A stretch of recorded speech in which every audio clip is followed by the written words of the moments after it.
لە گوندی بنە و سەر گڵکۆی شەهیدان لیوا شێرکۆ فاتح شوانی و هاوڕێیانی هەمووان لە یادی 8 ساڵەی شەهیدبوونیان هاتوون. وەفاو بەڵێن بۆ خوێنیان دووپات بکەنەوە و بڵێن درێژە پێدەری ئەو ڕێبازە دەبین کە ئێوە لە پێناوی گیانی خۆتان بۆ بەخت کردووە.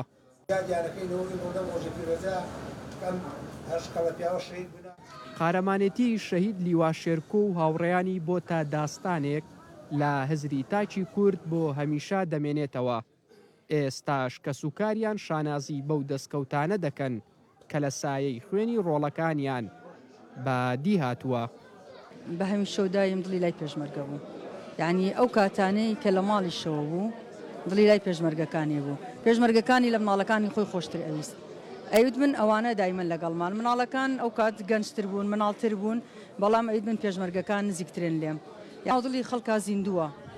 ئەو هەستێکی بۆ ئێمە ڕاستە ئەو جانی خۆی بەخت کرد لە پێناو بەڕۆح لە ناومانایە بەجەستە لە ناومانانیە. ئەو جانی خۆی بەخت کرد لە پێناوی خۆشگوزەرانی خەڵکی کوردستان بە تایبەتی شاری کەرکووکی خۆشەویست. یعنی ئەوە هەستێکی ئەوەیە کە خەمڕەوێن بۆ ئێمە کە خەمی ئەمەی ڕەواندووە.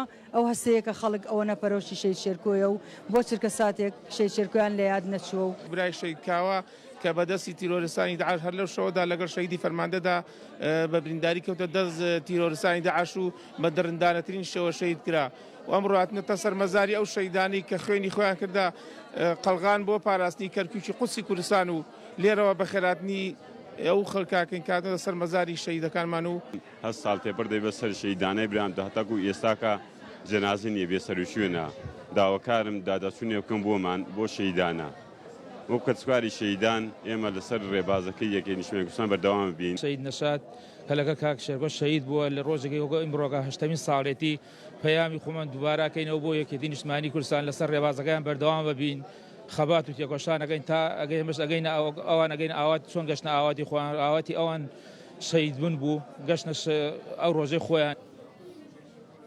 بەرگریکردن لە سەرجەم پێکهاتە و ئاینزاکان بێ جیاوازی ئەو ڕۆڵە گەورەیە بوو کە پێشمەرگا خەباتی لە پێناو دەکرد و شەهیدانیش لەسەر ڕێبازی چەپکە گوڵەکەی مام بەردەوام بوون و بە خوێنی خۆیان ئەم شارەیان پاراست.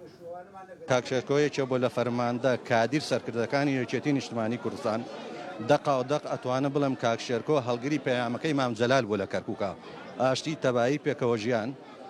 کاک شێرکۆ شەهیدی یەکێتی نیشتمانی کوردستانە، یەکێ لە کادرە دڵسۆز و فەرماندە و سەرکردەکانی یەکێتی نیشتمانی کوردستانە. لە هەمان کاتە ئەتوانم بڵێم حەقە خەڵکی کەرکووک هەموو حیزبەکانی کەرکووک شانازی بە کاک شێرکۆ بکەن کە کادرێکی وا و فەرماندەیەکی وا هەبووە. کاک شێرکۆ یەکێ بوو لەوانەوە کە ئەو وتانەی مام جەلال لەسەر پێکەوە ژیانی نەتەوەکانی کەرکووک هەمان لەسەر هەمان ڕێتمکاری کردووە. ساتە وەختەیە لە یادی 8 ساڵی ئەم کۆلە شەیدە ئێمە وە گوندی بنا بڕیارماندا بە دیاریکردنی ڕۆژی 31 بۆ ساڵیادی ساڵانی ئایندە وەک ڕۆژی شەیدانی گوندی بنا و لێرەوە پابندبین بەم بڕیارە و هیوادارین کە ئەم یادە هەموو ساڵێک بەزوش کۆمەند ڕابژیرێ. دوای 8 ساڵ تێپەڕبوون بە سەر شەهیدبوونیان ئێستاش هەمووان بە تاسن بۆ لە دەستدانی شەهید لیوا شێرکۆ و هاوسەنگەرانی، بەڵام ئارام و سەربەرز بەوەی لە پێناو کەرکووک و خاچی پیرۆزی کوردستان گیانی خۆیان بەخت کردووە کە ئەوەش ئەو بەڵێنە بوو هەمیشە شەهیدی فەرماندە لیوا شێرکۆ بۆ کەرکووکیەکانی دووپات دەکردەوە. شاڵەو عومەر، کەناڵی کەرکووک.